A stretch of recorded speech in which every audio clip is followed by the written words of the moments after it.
Hey, what is going on, guys? So today we're going to be taking a look at the most recent Star Wars The Black Series figure I've picked up here. This one is Darth Vader Duel's End from the Obi-Wan Kenobi series when he did face off with Obi-Wan. So stoked to finally have this one in hand. This one is definitely one of my most highly anticipated figures of this year. There's a shot of the front of the packaging, the artwork on the side, and the back of the packaging. This one is number 15 in the Obi-Wan Kenobi line.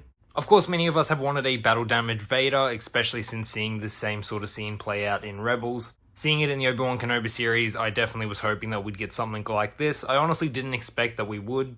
And here's a shot of the figure in the tray, looking really good there. When they did show off the renders, I definitely had to pick this one up. And here we have the figure out of the packaging. Honestly, this is a truly epic looking figure. I'm going to move the figure into a different room that does have a bit better lighting, just so we can see this head sculpt a bit better. Really stoked with the way this one has come out. Again, it is really hard to see on camera, so I do apologize for that, but a lot of nice detail done on the helmet, and the head sculpt itself is pretty fantastic. This has turned out really well. A lot of nice details done in there. There is a bit on the top, it is just a bit hard to see on camera, but this all does look really good here.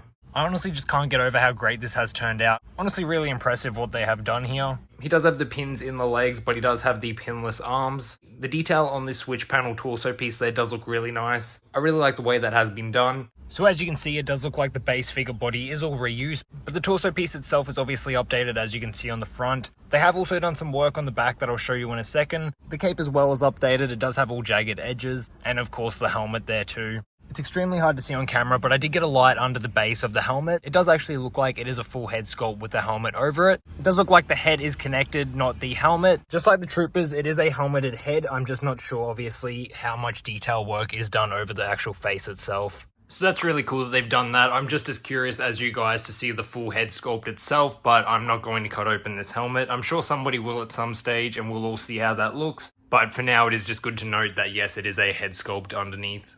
And from what I mentioned, this will probably be my figure of the year. It's a bit hard to say at the moment, but this is definitely one of the top few, if not the figure. So much has just come together so nicely with the way this one has turned out. And here's a shot of the cape so you guys can see all that. Quite large like they usually are. As you can see, the jagged edges down the bottom. That does follow all the way around the cape. And as you can see there is also the slice in the back of the cape. Once you do get under the cape, there is also a slice in the back of the figure. Moving this back piece out of the way, you can see that they have sculpted that in there. So that's a nice touch, they did do that. As we do know, some of the things on the back of the figures do get missed, but that does look good there. Here's one last look at the figure itself. Like I said, I'm really impressed with the way this one has turned out. I'm really stoked to finally have this figure in the collection. Cannot wait to get the Jabeam Obi-Wan. I'll probably do some sort of diorama for this figure. As always, let me know below what you guys do think. Are you going to pick this one up? Thank you all for watching, and I'll catch you in the next one.